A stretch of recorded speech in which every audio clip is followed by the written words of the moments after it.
up, Chad? What's going on, everybody? Back with another episode of the Real Fresh podcast. You know, your host, Jay Fresh. And Jay Real. Love being here. Love having you guys listen. Before we get into things, just wanted to announce John Cunningham was the winner of that Instagram, Facebook post from the other week with the Chiefs and the Ravens. We skipped last week. We had a little tech issue, but other than that, we're back now with week 2. Fuck week 1. I mean, tons of shit happened, but fuck week 1. Fuck week 1. We're now in week 2. Yeah. Actually, moving into week 3. Which is going to be a crazy week because everything's already been crazy so far. We've had a lot of you could call them upsets because teams haven't performed where you thought they were going to perform. I know there's a handful for us. Falcons did come back against the Eagles. That was surprising. Yeah, not really surprising, but... Well, it's surprising after the way they played last 45 week. seconds? Yeah. I mean, that's a drive. Kirko Chains. Yeah. You like that? You like that? Yeah. So, but we'll get back.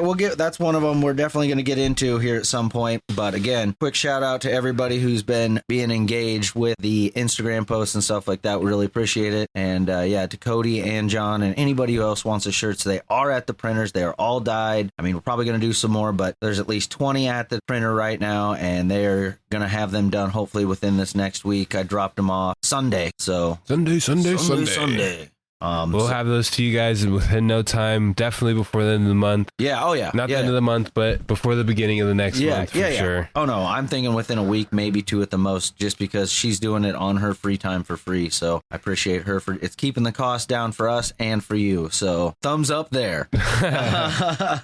But moving on, we're going to get right into it. And just a quick little note, like kind of deciding to do things not necessarily differently. We're going to do everything the same. It's just we've got games that we really enjoy and we got games that we don't. So we're going to try to cover them. Again, if we didn't like super hit on your game, it's not that we don't like your team or anything. It wasn't there for us, or we didn't get to catch any of it and we really don't know what to say. There was a lot of football to watch, and if you're invested in one game, it's hard to just switch to the next game. Exactly. And the game you might switch to isn't a game that we're going to talk about. Yeah, yeah. Like if you were a Lions fan, I'm sorry. That was a rough week, and I'd rather not talk about it. Or a Texans or a Bears fan. So, I mean, we'll hit on everything, but we're going to kick things off right away with the Bills-Dolphins Thursday night game. And did you get to watch it? I watched probably the first 3 quarters of it. Okay, so you tuned out about the exact same time I tuned out. No, it was... It was rough to watch. I mean, the first part of the game was fun. Right. I mean, Tua wasn't playing the greatest, but the Bills defense was playing really well. They were. They weren't letting Tyreek Hill go over the top. I have Bills defense in one of my leagues, so that was nice. The Bills defense was doing really well stopping those speedy receivers on the outside. 3 interceptions, I think, or something like that. Maybe a fumble recovery. But let's highlight the actual elephant of this whole game. Okay, so me and Jarrell, we both agree that was probably the most... He's done. Yeah. Makes no sense. I don't know what Tua was thinking.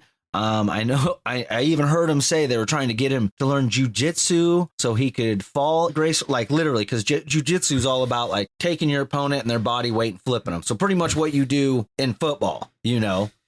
And supposedly in the offseason, McDaniels was having him, or I don't know if it was McDaniels, but it might have been the offensive coach, was having him learn jujitsu so that way he learns how to fall better. It didn't work. Well, head first. And now that's the into DeMar Hamlin, who heart attack man himself. Literally, second game actually back as a starter? Yep. Since that injury over a year and a half ago. And our honest opinion on the Real Fresh podcast, he should retire. It's nothing against Dolphins or anything like that. It's just, man. Nope. What are you going to do? Wait for something really bad to happen? I mean... Exactly. I think the Raiders coach said it correctly. It was, you're going to live more life than you're going to play football. Period. And that's really what it is. At the point, you just got to take care of your family. You've already got enough money to live a nice, stable, happy life. Well, and it's not like he doesn't know how to play the game. Exactly. I'm sure Dolphins or somebody start getting into the coaching side of things. You see so many athletes that cross over like that. You know, and I mean, this is just my ADD going off, but yeah, Andrew Luck would be a great offensive coordinator. I think the kid is really smart. He stepped out of the game super young. I don't know. Maybe he just doesn't want to have anything to do with it. But anyway, you say kid because he has like 12 of them. No way. Andrew Luck? Yeah. Has like all the children. Cooking. Yeah. He's stirring the pot. Yeah. Nightly. But anyways, And it's super sad to see something like that happen because Dolphins are a great team. They Mike McDaniels has put together quite an amazing roster on both sides of the field over the past couple of years, and it's one of those injuries that could have been avoided. I don't want to blame Tua, but that was on him. He could have slid. He could have just straight went down. He didn't need to drive an extra yard. He already had the first down. Like, I don't know. There's too many quarterbacks in this league who risk their whole mind, body, and soul for 2 extra yards when he already hit the first down marker. Nope. I'm with you 100%. And that's, kind of like, I don't know if it was Amonra or Justin Jefferson on the wide receiver show or whatever. One of the coaches was talking, he was going to get razzed because he went down on a play instead of taking a hit. And he's like, why am I going to get hit by 3 big guys for 2 more yards and then possibly be out the rest of the season? And you sit there with Tua, who already has multiple concussions. I mean, it was 3 within a month that year. So I think, we're pretty much looking at the end to his career. He goes back out there. I mean, it is what it is. He's a grown man. He can make his own decisions. He's been lucky to be surviving. Right. I question the Dolphins allowing him. If the Dolphins are smart about it, I don't care what a doctor says. Oh, he's clear to play. He's clear to play. He's clear to play because you want him to. He's a $20-some million quarterback. Of course you want his ass playing. But, I mean, how would you feel the Dolphins if all of a sudden you let him play and then he dies on the field because of another concussion or is brain dead, becomes a vegetable, any of those things? It's just not worth it at that point. No, it's not. And you can always go out, get another quarterback. That's not a problem. We found millions of them. Have to train him. Yeah. Keep him on the active roster, have him train him.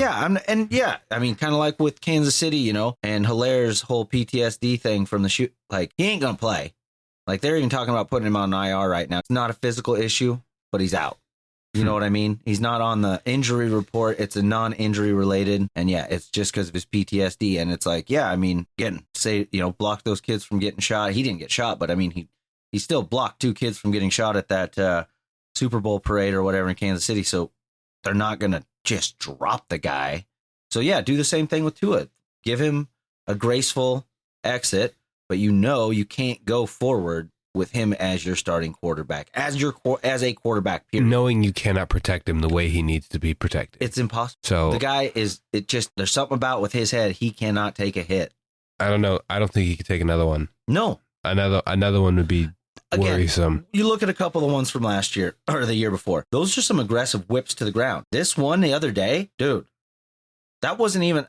He literally fell into DeMar Hamlin. And Hamlin was coming forward, but it wasn't even that hard of a fucking hit, man. So that's just where I'm at. I don't know. Each their own. I'm sure Dolphins fans don't want to see him go, but I don't know. I think it's the best thing. So as we were talking about that game, Thursday night, Bills-Dolphins. Bills look good. Bills defense still looking solid. Secondary is looking the questionable secondary that everybody was challenging all offseason. Look good. I think it's probably the best defense in the league.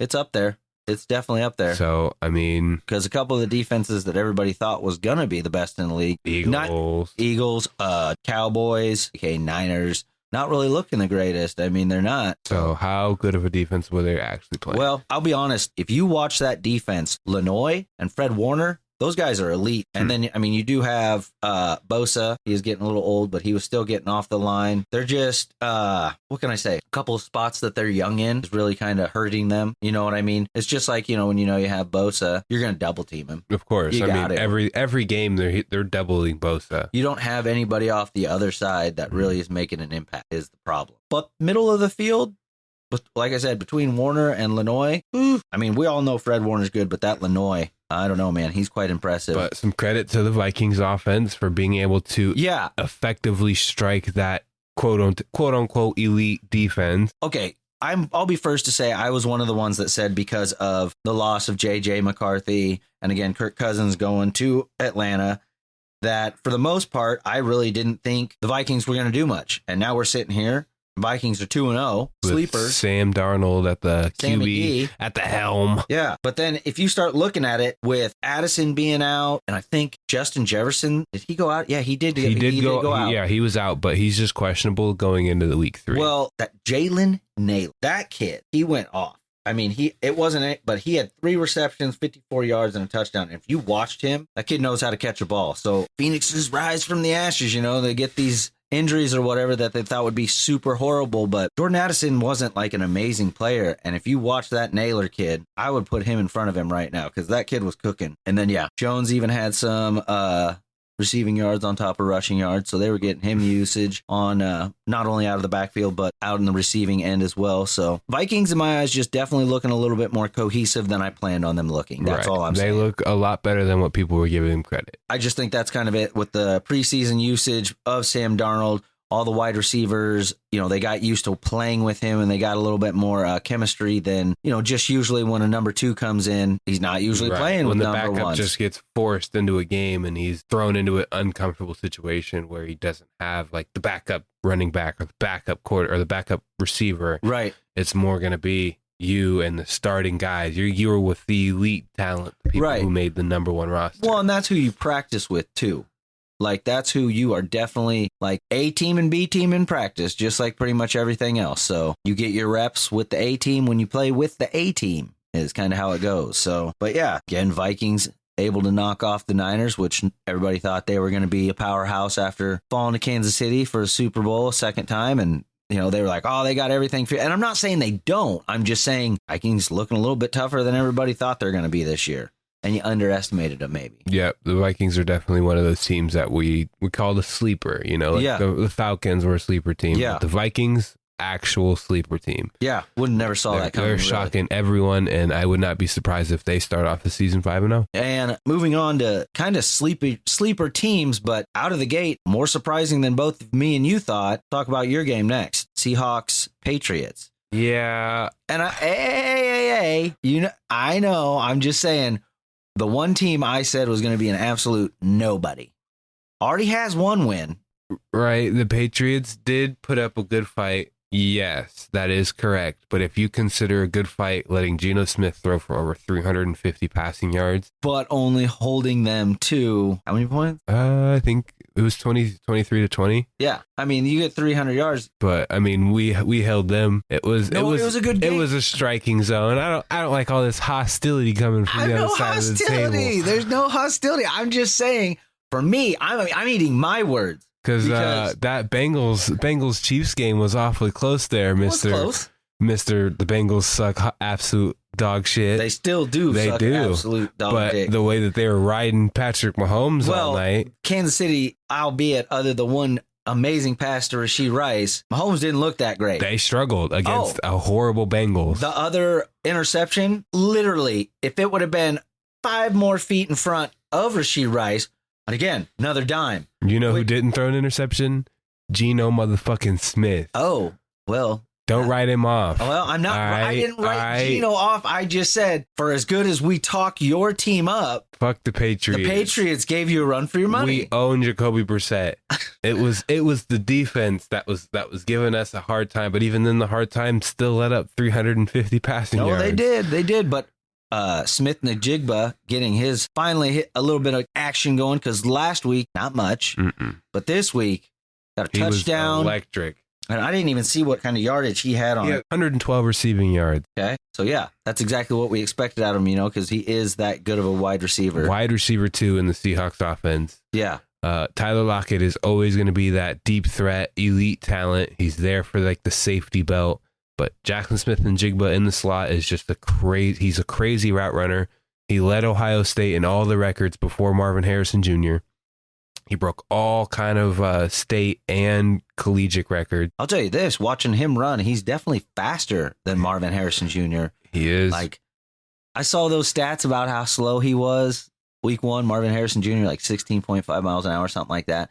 Horrible stats for a first pick wide receiver or whatever. Even though they won this last game and he had some great catches, I did watch him run and I'm like, holy shit. He is not that fast. He looked like Bambi. He's not that fast. No, not at all. But yeah, I mean, I will say this. All I'm saying is I didn't call that with the Patriots being at least a challenge for really anybody. I mean, we knew the defense was tough, seeing that they held Jamar Chase and the Bengals to, I think it was 6 receptions, 30 yards. Yeah. That's tough to do, even though, I mean, the Bengals suck, but Jamar Chase is Jamar Chase. Right.